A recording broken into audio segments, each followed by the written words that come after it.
Welcome to JH. Today, I will demonstrate how to rotate text sideways within Google Docs. The process is quite simple, so just follow these steps.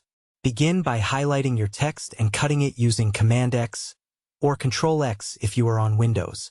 Next, navigate to the Insert menu, select Drawing, and then choose New. In the Drawing window, click the text box icon and create a box. Paste your content inside using Command V or Control V, then adjust the box boundaries to fit your text. Click Save and Close. Now, select the drawing and click Edit.